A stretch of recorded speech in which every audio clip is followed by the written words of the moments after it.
The dam stood there like a concrete giant, holding back the waters of the subtropical river. It was brand new and had been operating only a matter of days.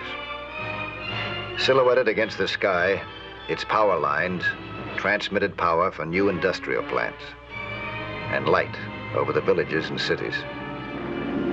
Suddenly, a strange solitary figure appeared underwater at the base of this huge dam, near the big intake valves, the heart of the structure through which flowed the water that generated its force and energy. Soon in the deadly hands of this mysterious intruder was to rest the fate of the dam itself and the lives of hundreds of people, including my own.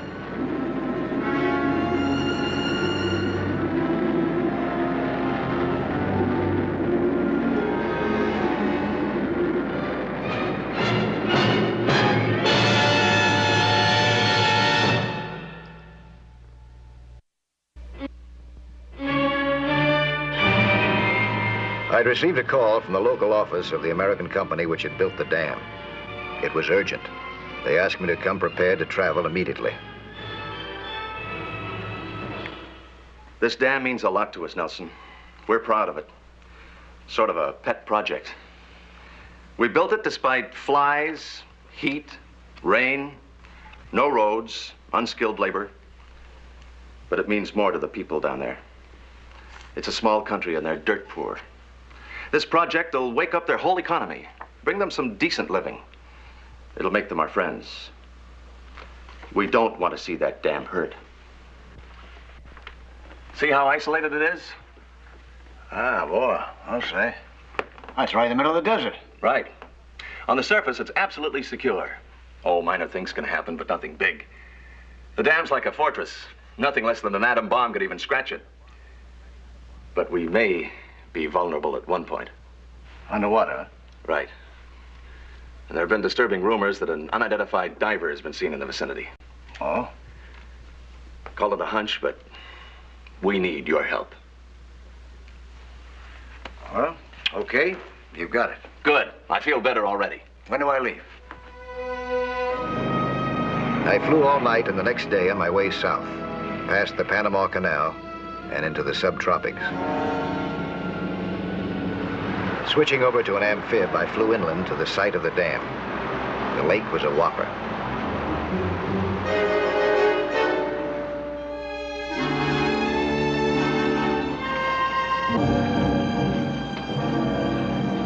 Why, those desk-bound, homegrown, stateside executives, so that's the way they want it. Well, that's just great. Finch, we got a new boss. The letter reads temporary underwater authority, Mr. Turner. Just plain chief will do. Okay, Chief. Look, Mr. Nelson, I got a little speech to make. I built that dam. She's my baby. I know every pound of concrete and every foot of steel in her. She's as strong as Gibraltar and just as safe. Nothing's going to get to that dam. So you can just pick up your gear and hightail it back to the Home Office. I'm sorry, Chief. But as long as I'm here, the underwater security of that dam is going to be my responsibility. When I leave, it can be yours again. If it's still standing. What do you mean, if it's still standing? Well, there's already been some damage, hasn't there? Oh, penny-ante stuff. Happens everywhere. What happens everywhere? The government that's in, and it's a good one, they'll get the credit for building the dam. And it'll keep them in. The boys that are out are just trying to foul up the boys that are in. Just like it is back in the States. I think they played a little rougher here. We don't have any real problems, Mr. Nelson. As a matter of fact, we're getting ready for the dedication ceremonies. Oh? When's that going to be? 3 or 4 days. All the local brass is going to gather on top of the dam. Cut a ribbon or something. Well, about now might be a good time for them to foul up the ends, don't you think? That might be. But like I told you, everything is secure from top to bottom. Why, Finch here just made an underwater patrol this morning. I'd like to take a look at that underwater installation. Now? Now. Chief just told you I inspected those underwater installations. Hold it, Finch. Mr. Nelson has a letter of authority. Lauro, get his gear aboard. All right, let's get going.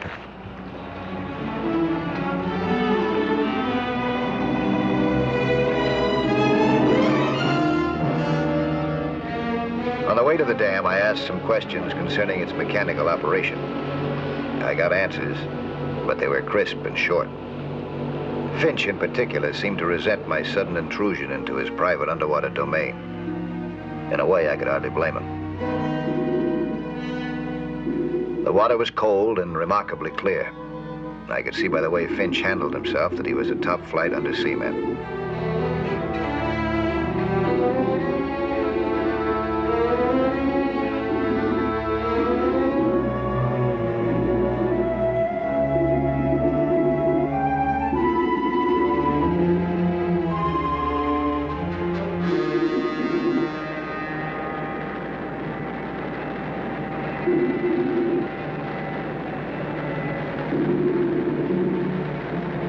We arrived at the first of what proved to be 4 intake towers.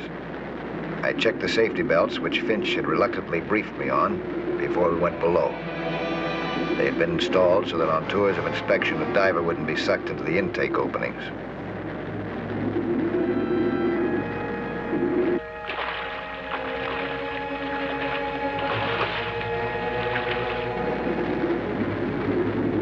At each valve was an instrument designed to measure the rate of flow. Inside the valve itself was the mechanism that controlled the rate of flow, to speed it up, reduce it, or shut it off entirely.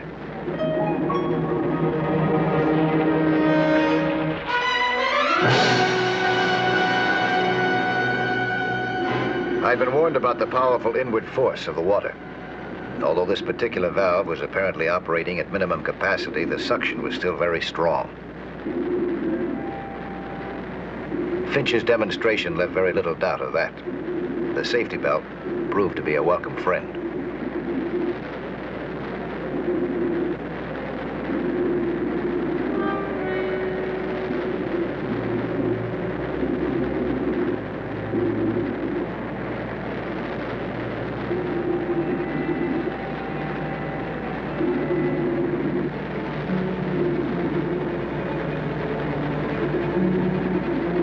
I ventured into the valve. It was an eerie feeling, like being pulled into a bottomless undersea grave. Without a safety belt, a diver'd be finished in a split second.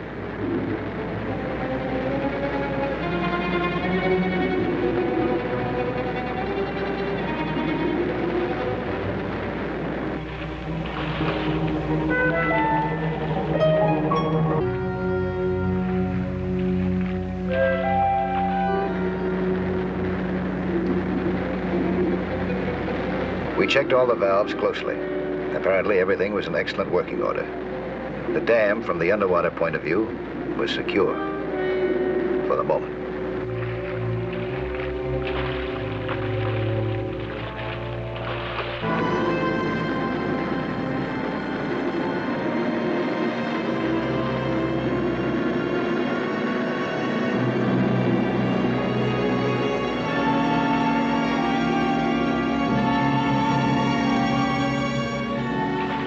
Everything meet with your approval? It sure does. Oh, that's a huge operation you got down there. Yeah, and it's perfectly safe, just like I told you. That's a huge, magnificent structure. A thing of beauty from top to bottom. Man can be proud of that. It's kind of a monument to his life. Well, I suppose so. I guess if it were my dam, I'd resent it too. If a stranger came barging in and tried to tell me how to run it, or to protect it. Sorry about the little blow-up in the pier. I understand. Anything I can do to help you, just sound off. I asked the chief to show me around the area. The lake was new and unfamiliar to me, and I wanted to get a good look at it. To get under the water, a man has to start from the surface. and I wanted to see if the lake was as secure above as it seemed to be below. The area adjacent to the dam itself checked out clear.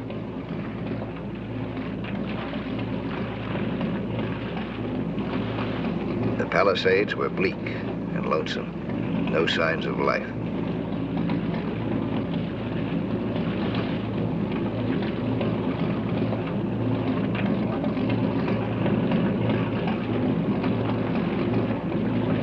We checked a few of the dozens of coves spaced out on the hills. We were just about to head back when I saw a boat, an empty dinghy. Nobody in it or near it. It seemed curious to me. That boat out there, isn't it a little too close to the dam? Where you're out of bounds? Well, there are a lot of native boats around. We can't check them all. Besides, there's nobody aboard. That's what bothers me. I'm going to set up a constant patrol for those valves. We'll alternate the watch. I'll take the first watch. I'm more familiar with this area. I'll take the first one. It's my job. I'll take the first one. Now, look here, Nelson. Don't act like we never did anything right. Hold it, Finch. An order's an order.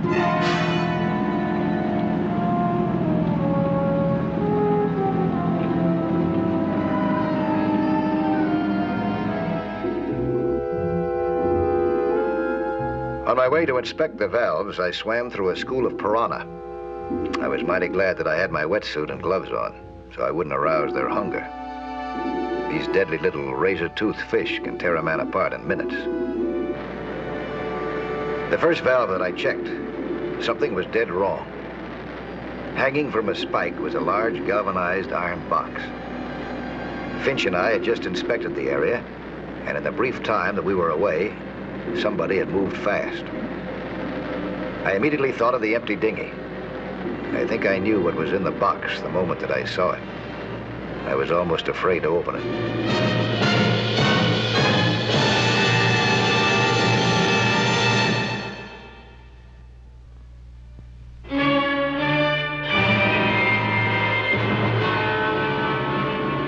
He's been down there a long time.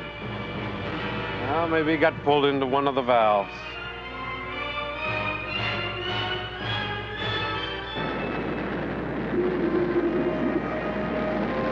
My fear was confirmed. It was dynamite.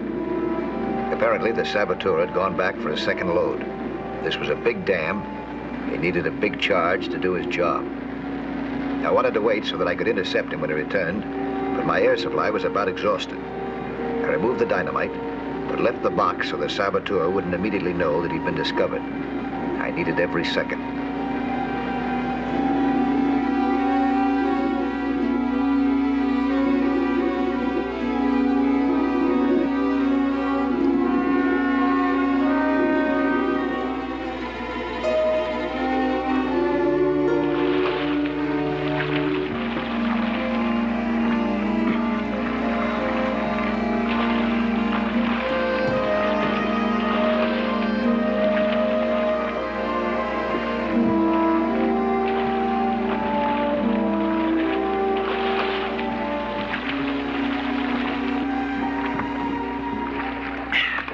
There's your Penny Annie stuff, Chief. Put on your gear. We'll need some full tanks. Get your binocs, Chief. Scan the lake for bubbles.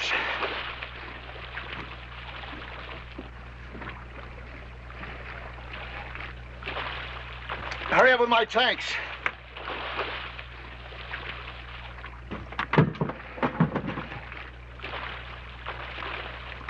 Okay, help him, huh? That's fine.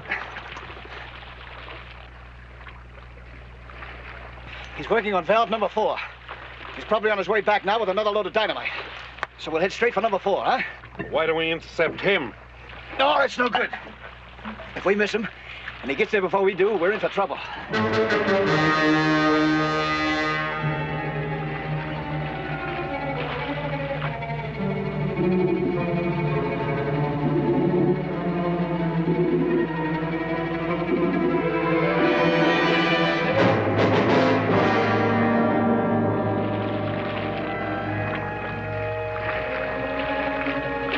Mike! Bubbles! Where? Right off the stern, about 50 yards from the dam and heading straight for it. All right, now, Finch. When we get down there, I'll give you a signal. You circle around and come in from behind him, okay? Check. All right, make it fast.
Very strong. Not only were we fighting each other, we were fighting the pressure of the water which pulled us towards the valve. At any moment, I expected Finch to arrive.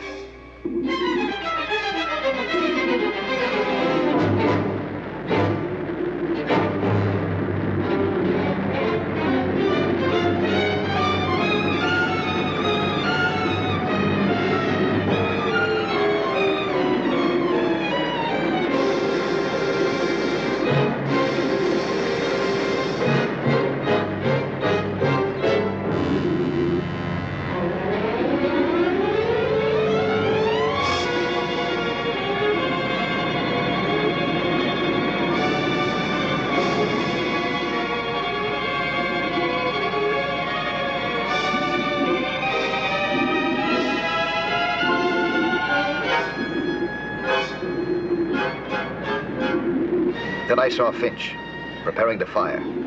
He didn't, though. The dynamiter and I were too close to each other.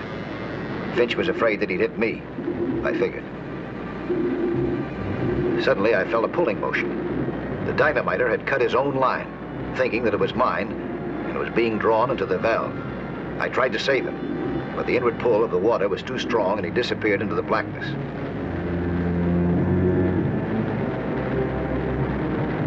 Looked over at Finch.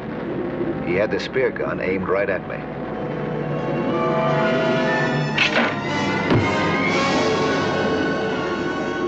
Finch was the key man in this terrifying attempt to blow up the dam. He was on the inside. He'd had clear sailing until I arrived on the scene. I didn't know why he was trying to destroy the dam, but at the moment I didn't have time to find out.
Give me a spear gun.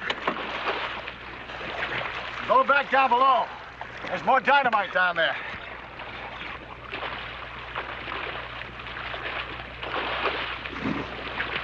Keep your eye on him. He's responsible for this whole thing.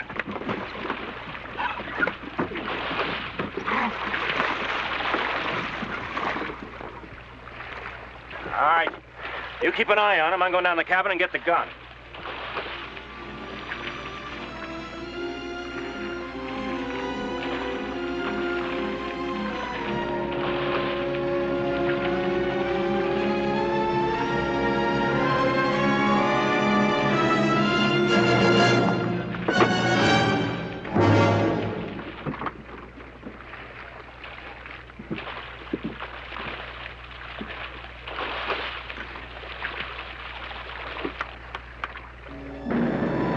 I wanted to remove that dynamite as quickly as possible.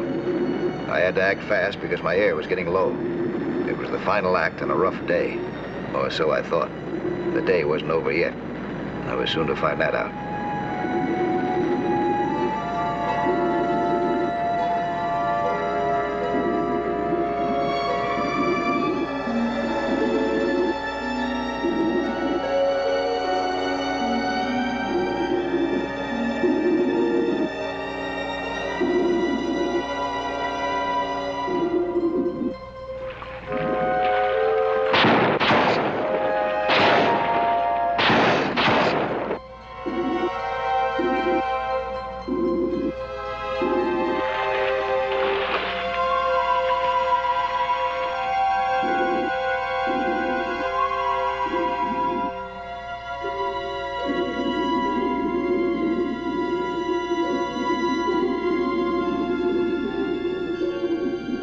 I dropped my tanks, hoping that Finch would focus on the bubbles, so I could approach the boat from the opposite direction.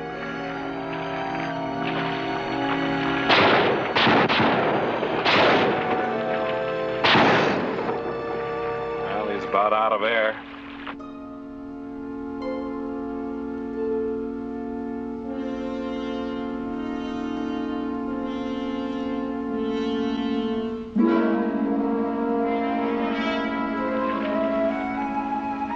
Out, he's got to come up. Does he gets it? If he doesn't, he's already had it.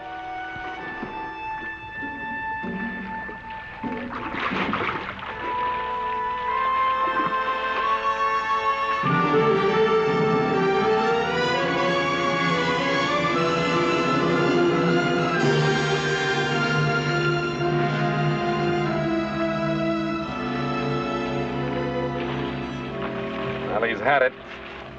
Let's pull up anchor and head for the dam. We can finish the job. There's plenty of this stuff left. Be a lot of money in it for us. We'll drop him on the way in. All right, get going.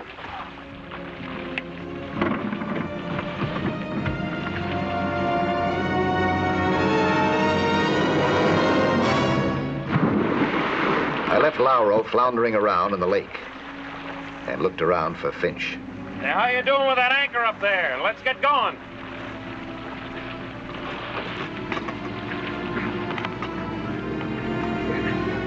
How about it up there? What's holding us up?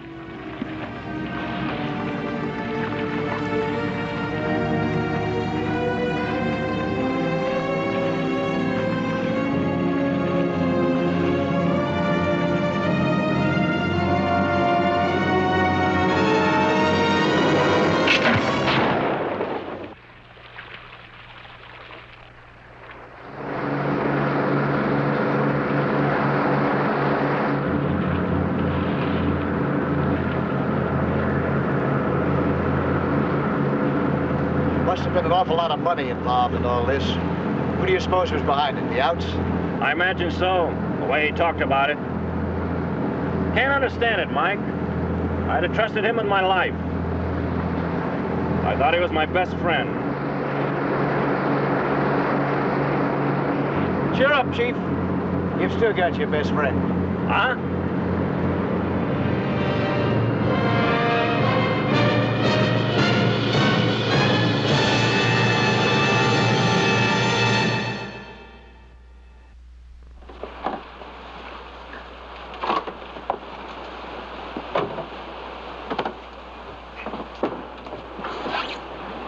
I'll be back next week at this same time with another sea hunt story. Plan to be with us again, huh?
Firemen always expect real trouble when an alarm comes in from any point on the waterfront.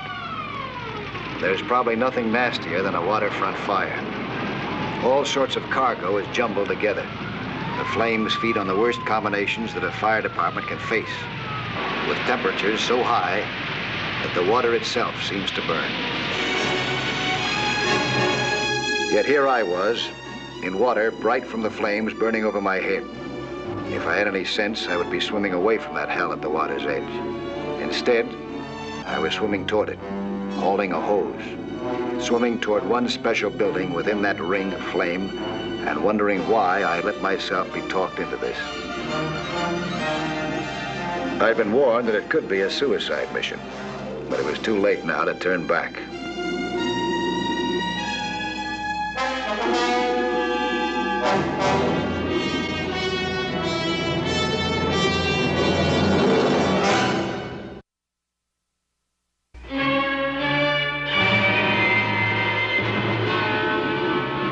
The day had started out like any normal day.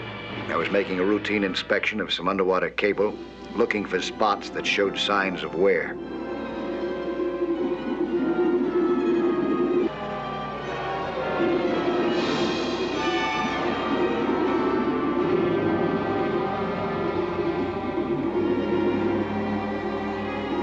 When I found one, I'd mark it by attaching a special buoy. This was my last one for the day. The water temperature had been perfect, the currents easy, and the work had gone well. Everything was just as right could be. I should have known that it was too good to last.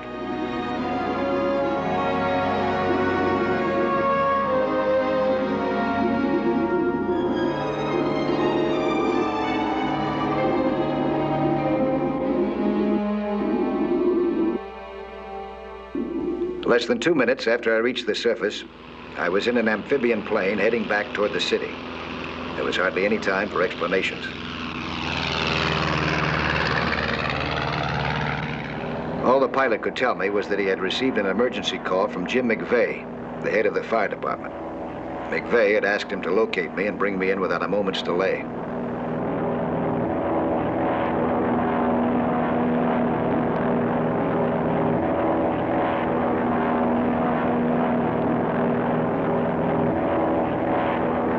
Then we got our first look at the waterfront from the air. It was the biggest fire that I had ever seen. Whatever it was that McVeigh wanted, I could be sure of one thing. That was no picnic waiting for me, or anyone else down there.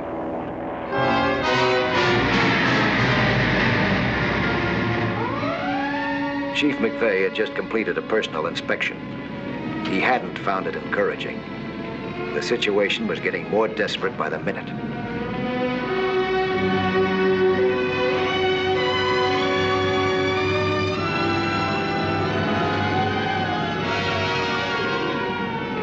me see point 2 again. Point 2. Oliver? Yes, sir. You better have the men from Company 12 join the others at point 2. Yes, sir. Hi, Chief. Oh, Mike, I'm glad to see you. Come on over. Here, you can see the whole thing from field headquarters here.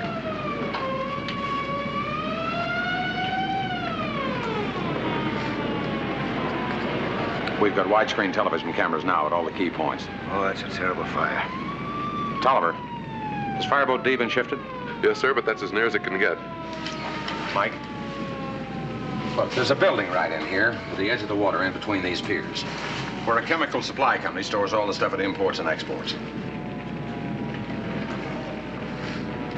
Now, just a little while ago, we learned from Mr. Rawson here, he's the owner, that there's half a ton of a special powdered compound in there, illegally, with an explosive force 30 times greater than dynamite. We just hadn't had time to move it. Well, if it goes up, Rawson, you'll be held criminally responsible. And if it goes up, Mike, that whole section of the city will be on fire in seconds. I don't know how many people will be killed. But the flames haven't reached the building yet. You said, Mr. Nelson. Now, somebody has to reach that building before the fire does. 12 of my men have tried it. 4 have been badly burned. One man moving underwater might have a chance to make it and get back. How do you figure that? We have a large water intake pipe we use for cooling chemicals. It's down in here, in between the piers. It runs right underneath the building. Chief, I'm not a trained fireman. Even if I did get through, I wouldn't know what to do after I got there. The only thing you have to know is that the compound is stored in large sacks. You cut the sacks open and wash it away with water. Once in water, it's harmless. Roger and over. Chief? Instruct Fireboat K to assist Fireboat D. Yes, sir. Look, Mike, water has to reach the compound before fire does. Come here. Look, this fireboat would be your base. They'd unreel the lightest hose we've got. You've got to try, Mr. Nelson. I'm desperate. I'm sorry, sir. Word from the hospital. Timmons is dead. How much time's left before the building might go?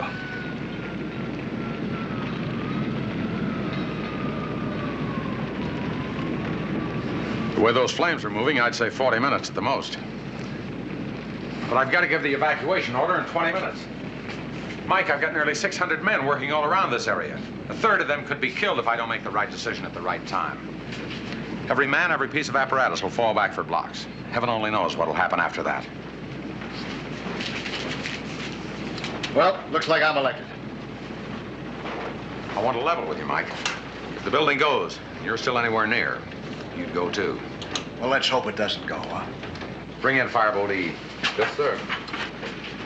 Fireboat E. That's perfect.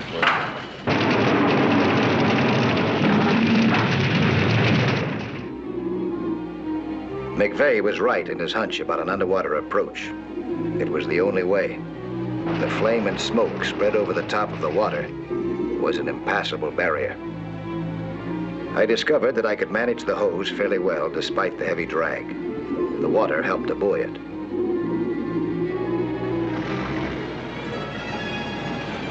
Roger. Roger and over. Chief, point 0 reports that the wind's becoming brisker. Estimated 14 miles per hour. Get me point 8. Yes, sir. Point 8. Yes, sir. Point 8.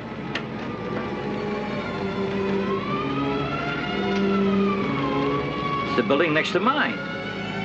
It's still just smoke. Oh, you see that glow inside those side windows?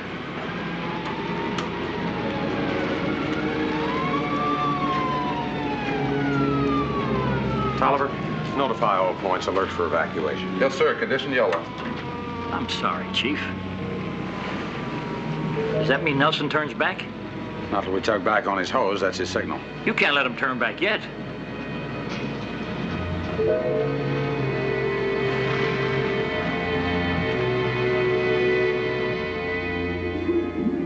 I could see that the intake pipe was certainly big enough for me to pass through, even with my air tanks. I pulled in enough hose to give me plenty of slack before I moved into the pipe.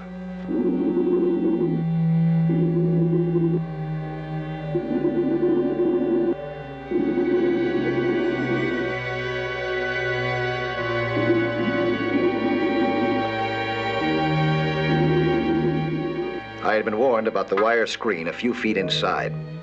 A pair of wire cutters were part of my equipment. I unhooked them and went to work. It was a delay that I couldn't afford, but there was no way of avoiding it. I tried to keep myself from hurrying too much, so that the cut would be even and smooth, without sharp ends that might rip my air hose or the hose that I was pulling. But all through it, pounding in my brain, was the thought that I was now probably not more than 50 yards or so from a stack of sacks that at any moment could blow me and everything else around it to pieces.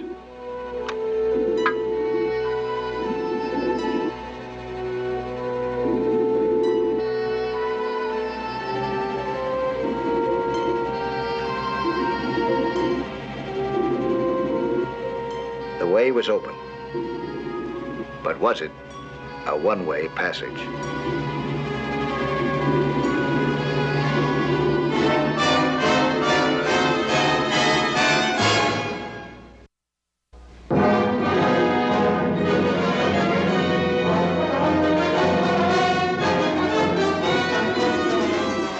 I was entering a burning building through an underwater pipe. My job was to reach a store of highly explosive powdered compound with water before it was reached by fire. Over my head, blocks of waterfront buildings were a sea of flame, and my time was desperately short.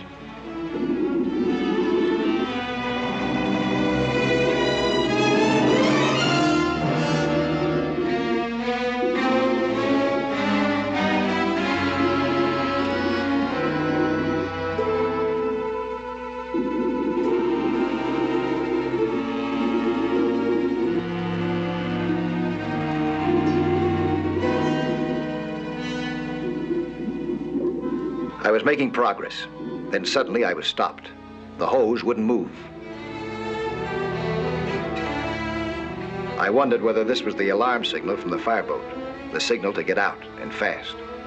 But that didn't seem likely, this soon. Either the situation was now completely out of hand, or something else was wrong.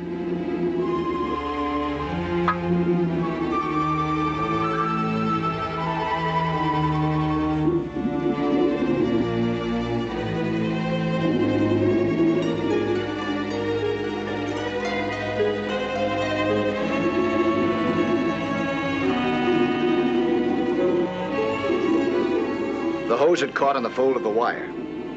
I freed it as quickly as I could, but it was costing me more time than I could spare.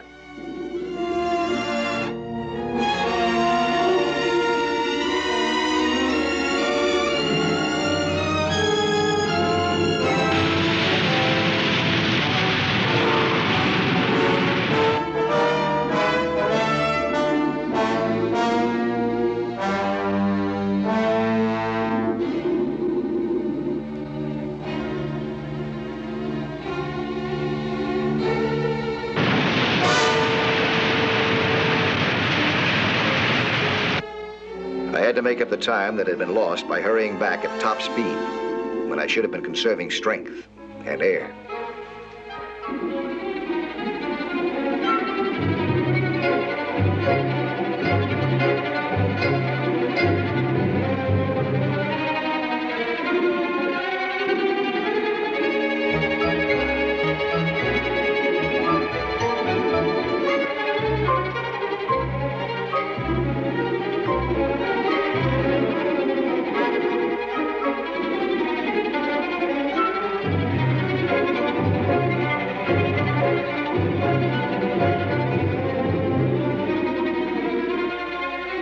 That piece of pipe was hot. I knew that I must be very close to where the pipe entered the building that I wanted.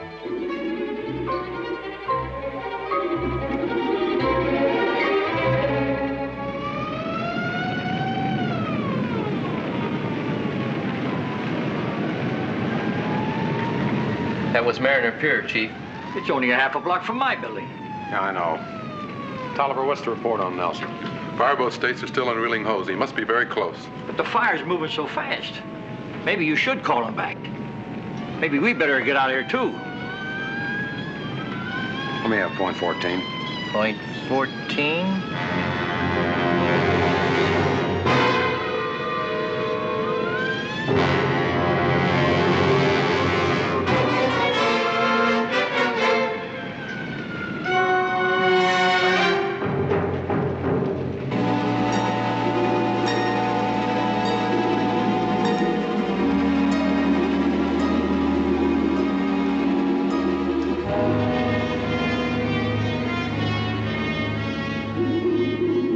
reached the connecting intake. I moved upwards to look it over.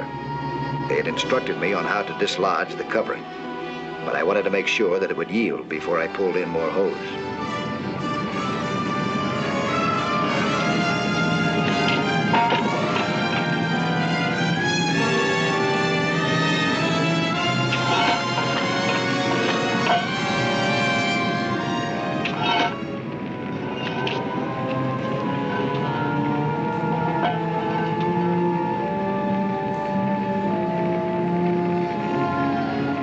The smoke wasn't too thick, but it was rapidly getting thicker.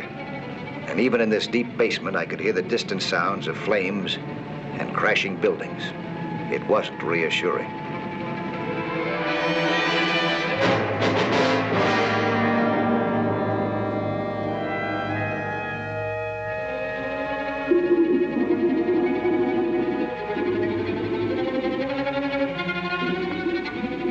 The fireboat was still letting me have hose. At least that was encouraging.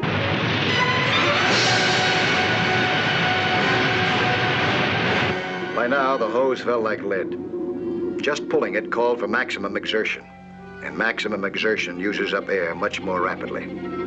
I could only hope that my air would last.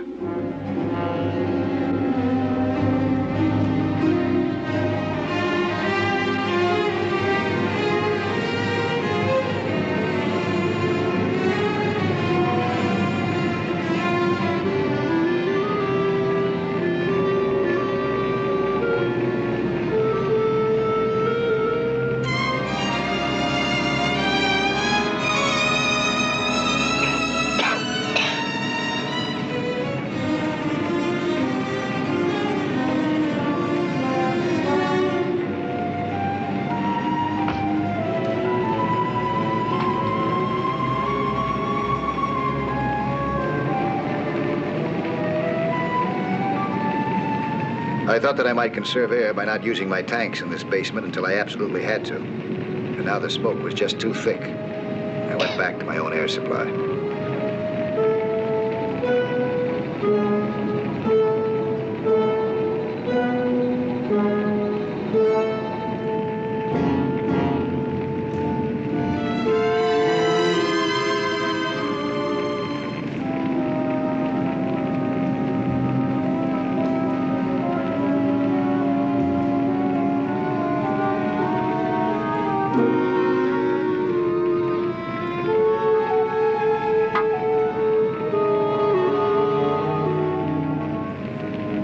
I cut a sack open. It was the wrong color.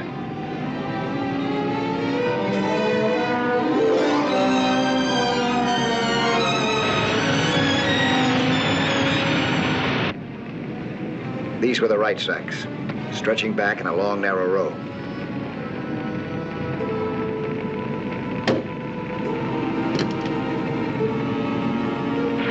I opened the nozzle to wet down the area. It was a good thing that I did.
I broke and slashed the sacks open and dumped the deadly compound as rapidly as I could.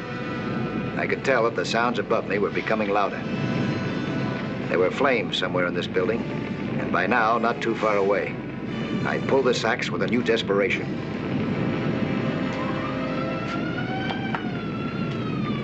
Chief, I'm just a civilian. I'm not used to this. If you don't need me anymore, I'd like to go. Yeah, I think maybe you better get out of here, Ross. We may have business with you later.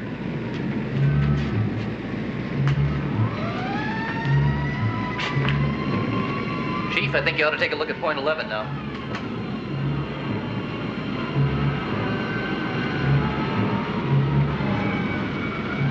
Tolliver, evacuate all units except Fireboat E. Yes, sir. All units except Fireboat E, condition red. All units except Fireboat E, condition red, over. Should I start to dismantle this equipment, Chief? No, that order doesn't apply here. Not yet. Yes, sir.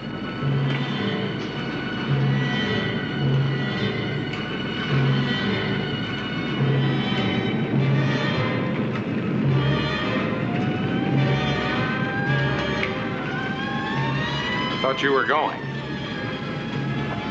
Not while Nelson's out there.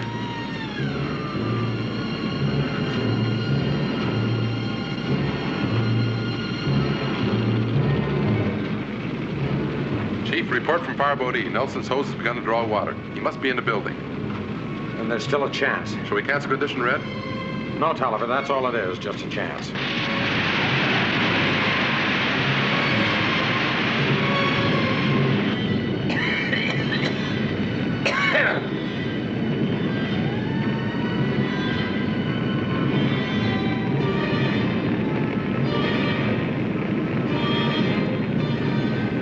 Well, there's no more margin. Your building is on fire. The roof is weakened. When it falls through, it'll carry the other floors with it.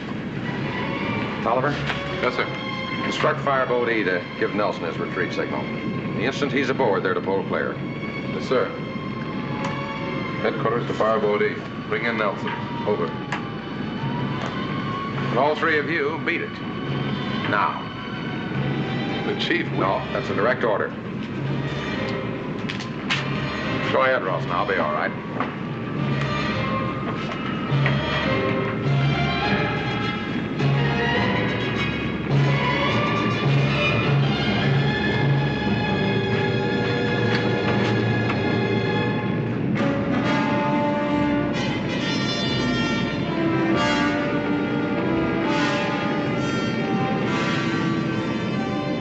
The sack seemed twice as heavy as before.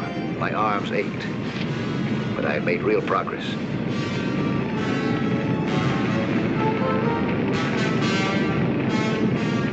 I felt a tug in the hose, my signal to get out. The area was being abandoned, but behind those boxes there were too many sacks left. An explosion still could spread the fire far and wide. Now that I was here, I had to stay and gamble.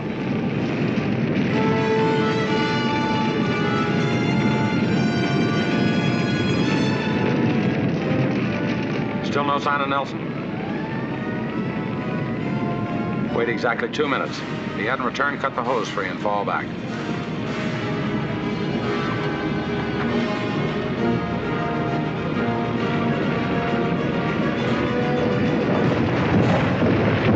I was reaching the last of the sacks, and I knew that I must be reaching the last of my air, too. I could hear bricks falling and beams.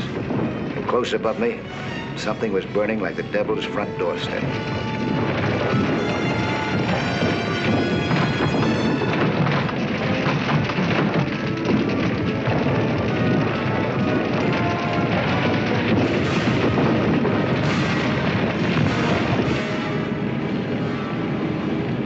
This is Chief McVeigh.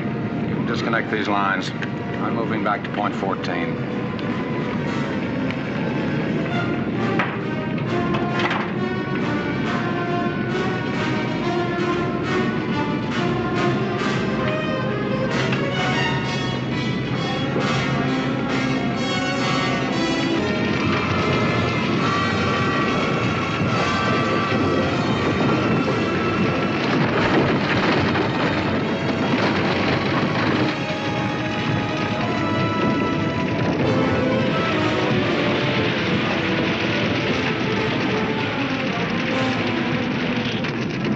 The clock had run out. I just had time to finish and dive for the pipe.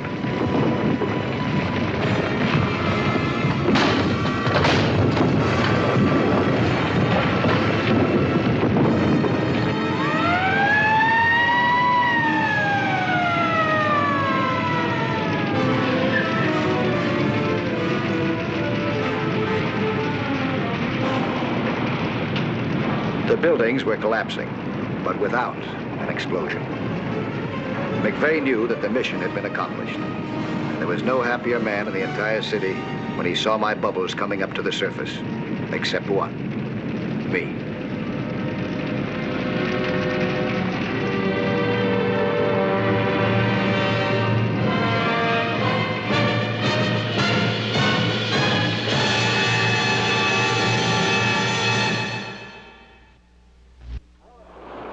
Hello there.